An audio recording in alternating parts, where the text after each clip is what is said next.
Hi ನಮಸ್ತೆ ಎಲ್ಲರಿಗೂ welcome to ತನು ಸ್ವಯಂ ಅಡುಗೆ. ಇವತ್ತಿನ ರೆಸಿಪಿನಲ್ಲಿ ನೋಡ್ತಿರ್ಬೋದು ಎಷ್ಟು ಗರಿಗರಿಯಾದಂಥ ಕ್ರಿಸ್ಪಿ ಆಗಿರುವಂಥ ಕಚೋರಿನ ಯಾವ ರೀತಿ ಮಾಡೋದು ಮನೆಯಲ್ಲಿ ಅಂತ ನೋಡ್ಕೊಳ್ಳೋಣ. ಅದಕ್ಕಿಂತ ಮುಂಚೆ ನಮ್ಮ ಚಾನಲ್ಗೆ ಯಾರು ಸಬ್ಸ್ಕ್ರೈಬ್ ಆಗಿಲ್ಲೋ ದಯವಿಟ್ಟು ಸಬ್ಸ್ಕ್ರೈಬ್ ಆಗಿ, ಪಕ್ಕದಲ್ಲಿ ಬರೋ ಬೆಲ್ ಬಟನ್ ಕೂಡ ಪ್ರೆಸ್ ಮಾಡಿ. ಸೊ ಬನ್ನಿ ಹಾಗಿದ್ರೆ ಮಾಡೋದು ನೋಡೋಣ ಕಚೋರಿನ.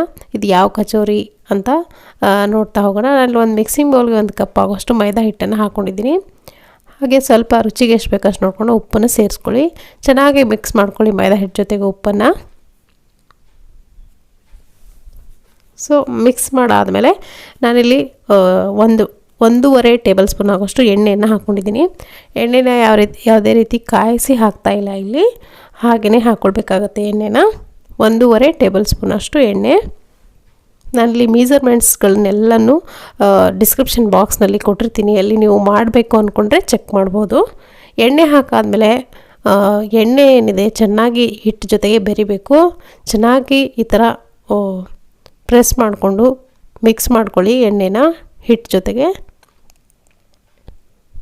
ಸೊ ನೋಡಿ, ಕ್ಲೀನಾಗಿ ಮಿಕ್ಸ್ ಮಾಡ್ಕೊಂಡು ಆದಮೇಲೆ ಸ್ವಲ್ಪನೇ ನೀರು ಹಾಕ್ಕೊಂಡು ನಾನಿಲ್ಲಿ ಹಿಟ್ಟನ್ನು ಕಲಿಸ್ಕೊಳ್ತಾ ಇದ್ದೀನಿ. ಸೊ ನೋಡಿ, ಕಚೋರಿ ಮಾಡಲಿಕ್ಕಾಗಲಿ ಸಮೋಸ ಮಾಡಲಿಕ್ಕಾಗಲಿ ಯಾವುದೇ ಕಾರಣಕ್ಕೂ ಹಿಟ್ಟನ್ನು ಪೂರ್ತಿ ಸಾಫ್ಟಾಗಿ ಕಲಿಸ್ಬಿಡಿ. ಅಂದರೆ ಚಪಾತಿ ಹಿಟ್ಟಿನ ಹದಕ್ಕೆ ಸಾಫ್ಟಾಗಿ ಕಲಿಸ್ಬಿಡಿ. ಸ್ವಲ್ಪ ಚಪಾತಿ ಹಿಟ್ಟಿನ ಹದಕ್ಕಿಂತಲೂ ಸ್ವಲ್ಪ ಗಟ್ಟಿಯಾಗಿ ನೀವು ಇಲ್ಲಿ ಕಲಿಸ್ಕೊಳ್ಬೇಕಾಗತ್ತೆ ಹಿಟ್ಟನ್ನು. ಆವಾಗಲೇ ನಿಮಗೆ ಚೆನ್ನಾಗಿರುವಂಥ ಗರ್ಗರಿಯಾಗಿ ನೀವು ಸಮೋಸ ಆಗಲಿ ಕಚೋರಿ ಆಗಲಿ ಮಾಡ್ಕೊಳ್ಬೋದು. ನೋಡಿ, ಹಿಟ್ಟನ್ನ ಕಲಿಸಿಟ್ಕೊಂಡಿದ್ದೀನಿ. ಇದನ್ನು ಮುಚ್ಚಿ ಒಂದು 10ರಿಂದ 15 ನಿಮಿಷ ಬಿಡೋಣ. ಅಷ್ಟರೊಳಗೆ ಸ್ಟಫಿಂಗ್ನ ರೆಡಿ ಮಾಡ್ಕೊಳ್ಳೋಣ. ನಾನಿಲ್ಲೊಂದು ಸ್ಪೆಷಲ್ ಆಗಿರುವಂಥ ಈಸಿಯಾಗಿ ಮಾಡ್ಬೋದಂಥ ಕಚೋರಿನ ಮಾಡ್ತಿರೋದ್ರಿಂದ ನೋಡಿ, ಒಂದು ಪಾತ್ರೆಗೆ 1-2 ಟೇಬಲ್ ಸ್ಪೂನ್ ಅಷ್ಟು ಎಣ್ಣೆ ಹಾಕ್ಕೊಂಡಿದ್ದೀನಿ. ಎಣ್ಣೆ ಹಾಕಿದ ತಕ್ಷಣ ಹಿಂಗನ್ನು ಹಾಕ್ಕೊಳ್ತಾ ಇದ್ದೀನಿ. ಹಾಗೆಯೇ ಶುಂಠಿನ ಸಣ್ಣದಾಗಿ ಕಟ್ ಮಾಡಿಕೊಂಡು ಹಾಕ್ಕೊಂಡಿದ್ದೀನಿ. ಅಥವಾ ನೀವು ಶುಂಠಿ ಬೆಳ್ಳುಳ್ಳಿ ಪೇಸ್ಟ್ ಕೂಡ ಹಾಕ್ಕೊಳ್ಬೋದು. 1 ಟೀ ಸ್ಪೂನ್ ಆಗೋಷ್ಟು ಜೀರಿಗೆ, ಹಾಗೆ 1 ಟೀ ಸ್ಪೂನ್ ಅಷ್ಟು ಸೋಂಪು ಹಾಕ್ಕೊಂಡಿದ್ದೀನಿ. ಹಾಗೆ ಧನಿಯಾ ಕಾಳನ್ನು ಕ್ರಷ್ ಮಾಡಿಕೊಂಡು ಹಾಕ್ಕೊಂಡಿದ್ದೀನಿ, ಒಂದು ಅರ್ಧ ಟೀ ಸ್ಪೂನ್ ಆಗುವಷ್ಟು. ಸ್ವಲ್ಪ ಚೆನ್ನಾಗಿ ಫ್ರೈ ಮಾಡ್ಕೊಳ್ಳಿ. ಹಾಗೆ 1 ಹಸಿಮೆಣಸಿನ್ಕಾಯಿ ಕೂಡ ಸಣ್ಣದಾಗಿ ಕಟ್ ಮಾಡ್ಕೊಂಡು ಹಾಕ್ಕೊಂಡಿದ್ದೀನಿ. 2 ಮೀಡಿಯಮ್ ಸೈಜ್ ಈರುಳ್ಳಿನ ಈ ಥರ ಸಣ್ಣದಾಗಿ ಕಟ್ ಮಾಡಿಕೊಂಡು ಹಾಕ್ಕೊಂಡಿದ್ದೀನಿ. ಈರುಳ್ಳಿನ ಚೆನ್ನಾಗಿ ಬಾಡಿಸ್ಕೊಳ್ಳಿ. ಅಂದರೆ ಪೂರ್ತಿಯಾಗಿ ಕಂದು ಬಣ್ಣ ಬರೋವರೆಗೂ ಫ್ರೈ ಮಾಡೋ ಹಾಗಿಲ್ಲ. ಸ್ವಲ್ಪ ಕ್ರಿಸ್ಪಿ ಏನಿರುತ್ತೆ ಅದು ಮೇಲ್ಗಡೆ ಲೇಯರ್ ಏನಿದೆ ಅದು ಸ್ವಲ್ಪ ಟ್ರಾನ್ಸ್ಪರೆಂಟ್ ಆದರೆ ಸಾಕು. ಸ್ವಲ್ಪ ಉಪ್ಪನ್ನು ಸೇರಿಸ್ಕೊಂಡು ಫ್ರೈ ಮಾಡಿದ್ರೆ ಬೇಗನೆ ಟ್ರಾನ್ಸ್ಪರೆಂಟ್ ಆಗುತ್ತೆ. ಸೊ ಈ ಟೈಮ್ನಲ್ಲಿ ಮಸಾಲೆ ಸೇರಿಸ್ಕೊಳ್ಳೋಣ. 1 ಟೀ ಸ್ಪೂನಷ್ಟು ಧನಿಯಾ ಪುಡಿ, 1 ಟೀ ಸ್ಪೂನಷ್ಟು ಜೀರಿಗೆ ಪುಡಿ, ಹಾಗೆ 1 ಟೀ ಸ್ಪೂನಷ್ಟು ಗರಂ ಮಸಾಲ ಹಾಕ್ಕೊಂಡಿದ್ದೀನಿ. ಅಚ್ಕಾರದ ಪುಡಿ 1 ಟೇಬಲ್ ಸ್ಪೂನಷ್ಟು ಹಾಕ್ಕೊಂಡಿದ್ದೀನಿ. ಇದೆಲ್ಲದನ್ನು ಚೆನ್ನಾಗಿ ಮಿಕ್ಸ್ ಮಾಡ್ಕೊಳ್ಳಿ. ನಿಮ್ಮ ಹತ್ರ ಚಿಕನ್ ಮಸಾಲ ಏನಾದರೂ ಇದ್ದರೆ ಅದನ್ನು ಕೂಡ ಹಾಕ್ಕೊಳ್ಬೋದು, ತುಂಬ ಚೆನ್ನಾಗಿ ಬರುತ್ತೆ ಟೇಸ್ಟು. ಮಸಾಲೆ ಹಾಕಾದ್ಮೇಲೆ ಫ್ಲೇಮನ್ನು ಲೋನಲ್ಲಿ ಇಟ್ಕೊಂಡು ಈ ಥರ ಒಂದ್ಸರಿ ಮಿಕ್ಸ್ ಮಾಡ್ಕೊಳ್ಳಿ. ಹೈ ಫ್ಲೇಮ್ನಲ್ಲಿಟ್ಟರೆ ಈರುಳ್ಳಿ ಪೂರ್ತಿಯಾಗಿ ಬೆಂದೋಗುತ್ತೆ. ನಮಗೆ ಈರುಳ್ಳಿ ಇಲ್ಲಿ ಪೂರ್ತಿಯಾಗಿ ಬೇಯೋ ಹಾಗಿಲ್ಲ. ನೋಡಿ, ಇಲ್ಲಿ ಸ್ವಲ್ಪ ಕೊತ್ತಂಬರಿ ಸೊಪ್ಪನ್ನು ಕೂಡ ಹಾಕ್ಕೊಂಡು ಒಂದ್ಸರಿ ಮಿಕ್ಸ್ ಮಾಡ್ಕೊಳ್ತಾ ಇದ್ದೀನಿ. ಇವಾಗ ಇದಕ್ಕೆ ತಕ್ಷಣವೇ ಈರುಳ್ಳಿ ಏನಿದೆ ಕ್ರಿಸ್ಪಿ ಹಾಗೆ ಇದೆ, ಅಂದರೆ ಪೂರ್ತಿಯಾಗಿ ಫ್ರೈ ಆಗಿಲ್ಲ. ಈ ಟೈಮ್ನಲ್ಲಿ ನೋಡಿ 1 ಟೇಬಲ್ ಸ್ಪೂನ್ ಆಗೋಷ್ಟು ಕಡಲೆ ಹಿಟ್ಟನ್ನು ಸೇರಿಸ್ಕೊಳ್ತಾ ಇದ್ದೀನಿ. ಅಂದರೆ ಬೇಸನ್ ನೀವು ಬಜ್ಜಿ ಬೋಂಡಾಗೆಲ್ಲ ಬಳಸ್ತಿರಲ್ಲ ಅದೇ ಹಿಟ್ಟು 1 ಟೇಬಲ್ ಸ್ಪೂನಷ್ಟು ಹಾಕ್ಕೊಂಡು ಚೆನ್ನಾಗಿ 1 ನಿಮಿಷ ಈ ಥರ ಹುರ್ಕೊಳ್ಳಿ. ಲೋ ಫ್ಲೇಮ್ ಇಟ್ಕೊಂಡು ಹುರ್ಕೊಂಡ್ರೆ ಹಿಟ್ಟು ಚೆನ್ನಾಗಿ ಬೇಯುತ್ತೆ. ಸೊ 1 ನಿಮಿಷ ಚೆನ್ನಾಗಿ ಹುರಿದಾದ್ಮೇಲೆ ನಾನಿಲ್ಲಿ ಗ್ಯಾಸ್ ಫ್ಲೇಮನ್ನು ಆಫ್ ಮಾಡ್ಕೊಳ್ತಾ ಇದ್ದೀನಿ. ಇದು ಸ್ಟಫಿಂಗ್ ನಮಗೆ ತುಂಬ ಈಸಿಯಾಗಿರುವಂಥ ಒಂದು ಸ್ಟಫಿಂಗ್ ರೆಡಿಯಾಗಿದೆ.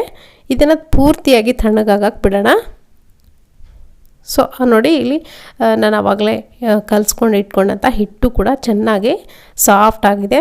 ಅದಕ್ಕೋಸ್ಕರ ಮೊದಲೇ ಸಾಫ್ಟಾಗಿ ನಾದ್ಕೊಂಡ್ರೆ ಇನ್ನೂ ಜಾಸ್ತಿ ಸಾಫ್ಟ್ ಆಗುತ್ತೆ, ನೆನೆಯಕ್ಕೆ ಬಿಡ್ತೀವಲ್ವ, ಅದಕ್ಕೋಸ್ಕರ ಸ್ವಲ್ಪ ಗಟ್ಟಿಯಾಗಿ ನಾದ್ಕೊಳ್ಳಿ.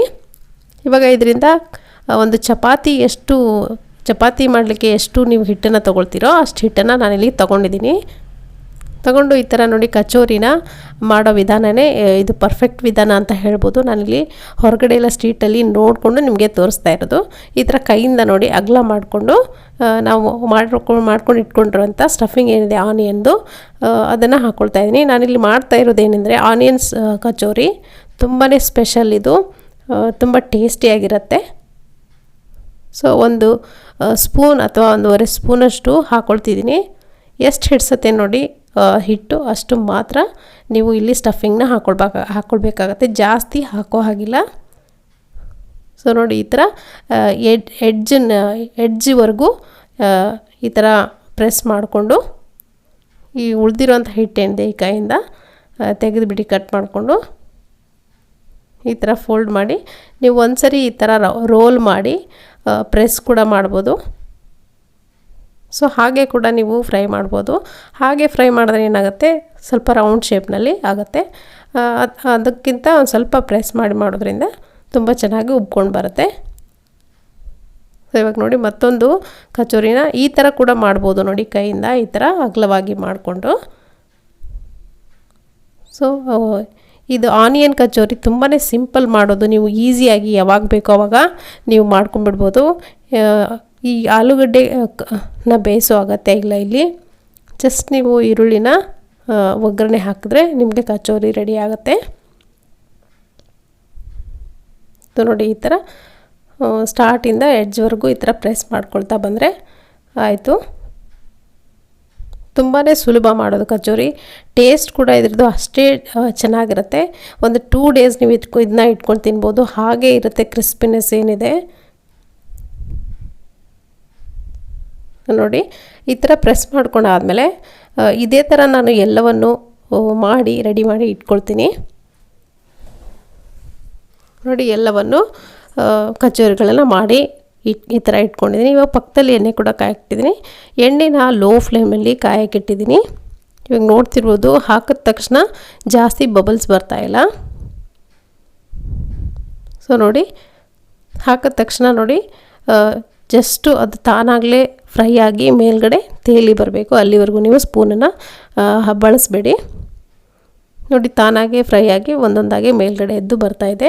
ಈ ಟೈಮ್ನಲ್ಲಿ ನೋಡಿ ಮತ್ತೊಂದು ಕಡೆ ತಿರುಗಿಸ್ಕೊಳ್ಳಿ. ಸೊ ಈ ಥರ ತಿರುಗಿಸ್ತಾ ಒಂದೊಂದು 2 ನಿಮಿಷ ಒಂದೊಂದು ಬದಿನೂ ಫ್ರೈ ಮಾಡಿದ್ರೆ ಆಯಿತು.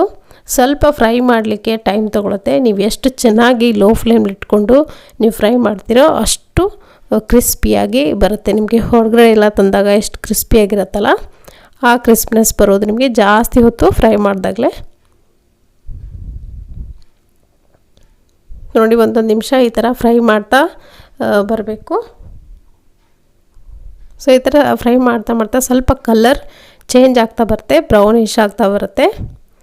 ಹಾಗೆ ನಿಮಗೆ ಗೊತ್ತಾಗುತ್ತೆ ಕ್ರಿಸ್ಪಿನೆಸ್ಸು. ಸ್ಪೂನ್ಗೆ ನೀವು ತಿರುಗಿಸ್ತಿರುವಾಗ ಸ್ಪೂನ್ಗೆ ಸ್ವಲ್ಪ ಕ್ರಿಸ್ಪಿನೆಸ್ ನಿಮಗೆ ಫೀಲ್ ಆಗುತ್ತೆ ನೋಡಿ. ಈ ಥರ ಪೂರ್ತಿ ಗರಿಗರಿಯಾಗಿ ತುಂಬ ಹಗುರವಾಗಿ ಕಚೋರಿ ರೆಡಿಯಾಗುತ್ತೆ ನೋಡಿ. ಇವಾಗ ಇದು ಆಗಿದೆ, ನಾನು ಇದನ್ನು ತೆಗಿತಾ ಇದ್ದೀನಿ. ತುಂಬಾ ಗರಿಗರಿಯಾಗಿ ಕ್ರಿಸ್ಪಿಯಾಗಿ ಕಚೋರಿ ರೆಡಿಯಾಗಿದೆ. ಅದು ಕೂಡ ಹೊರಗಡೆ ಸ್ಟ್ರೀಟ್ ಸ್ಟೈಲ್ನಲ್ಲಿ ಸಿಗುತ್ತಲ್ಲ, ಅದೇ ಥರ ಕಚೋರಿ ರೆಡಿಯಾಗಿದೆ. ಇದನ್ನು ಗ್ರೀನ್ ಚಟ್ನಿ ಅಥವಾ ಟೊಮೆಟೊ ಕೆಚಪ್ ಜೊತೆಗೆ ನೀವು ತಿನ್ಬೋದು, ತುಂಬ ಟೇಸ್ಟಿಯಾಗಿರುತ್ತೆ. ಸೊ ಇವತ್ತಿನ ರೆಸಿಪಿ ನಿಮಗೆ ಖಂಡಿತ ಇಷ್ಟ ಆಗಿದೆ ಅಂದ್ಕೊಳ್ತೀನಿ. ಇಷ್ಟ ಆಗಿದ್ರೆ ಒಂದು ಲೈಕ್ ಒತ್ತಿ, ಹಾಗೆ ಚಾನಲ್ಗೆ ಸಬ್ಸ್ಕ್ರೈಬ್ ಆಗೋದನ್ನು ಮರಿಬೇಡಿ. Thank you.